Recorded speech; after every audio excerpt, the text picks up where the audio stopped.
Assalamu alaikum everyone. I hope you all are doing well. This is me Umme Kulsum and welcome back to my YouTube channel. This video is all about how to make a spicy and simple chicken korma.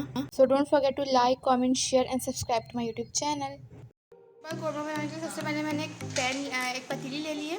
उसके अंदर मैंने 1 cup सरसों का तेल add किया है। अब इसके अंदर हम 2 बड़े साइज़ का प्याज ऐड करेंगे। प्याज को हल्का हल्का सा ब्राउन करेंगे। याद रहे मैंने यहाँ पे सरसों का तेल लिया है, ठीक है।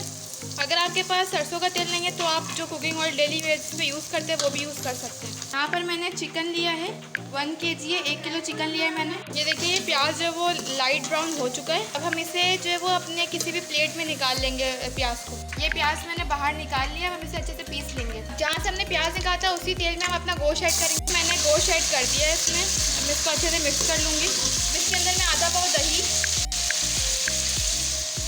आधा पाव टमाटर यानी कि 1 टमाटर पूरा बड़े साइज ऐड कर दूंगी इसमें, ठीक है। अब 2 चम्मच अदरक लहसुन का पेस्ट ऐड करूँगी। अब मैं इसको ढक के 5 मिनट के लिए छोड़ दूँगी। कुछ स्पाइसेस ऐड करेंगे। ये जो है वो होममेड कोरमा मसाला है। अगर आपको उसकी रेसिपी चाहिए तो कमेंट बॉक्स में बता दीजिएगा। और ये मैं जस्ट फ्लेवर थोड़ा सा ऐड करने के लिए ये शान का मसाला इस्तेमाल कर रही हूँ।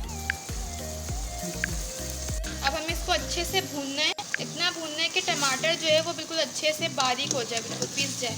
हम इसके अंदर 1 चम्मच नमक ऐड करेंगे। ये मैंने अच्छे से इसको मिक्स कर लिया है। मैंने प्याज के अंदर 1 प्याली डाल के इसको अच्छे से ग्राइंड कर लिया, अच्छे से ग्राइंडर से, ठीक है। ये थोड़ा पेस्ट लाइक हो गया। अब हम इसे डाल देंगे, इसको अच्छे से भूनते जाएंगे हम। अब मैंने आप इसमें 1 प्याली पानी डाल दिया। उसके बाद हम इसको ढक के अच्छे से छोड़ देंगे। 10 मिनट के लिए इसको अच्छे से हम ढक के छोड़ देंगे। हमें हो गए हैं अच्छे से और ये अच्छे से पक गया है। मैंने सिंपल कोरमा डिश आउट कर लिया है। And look at this, it looks so yummy. Thank you so much for watching. जी तो अपने और अपने प्यारों का बहुत ख्याल रखिएगा। Stay happy, stay safe and Allah हाफिज़।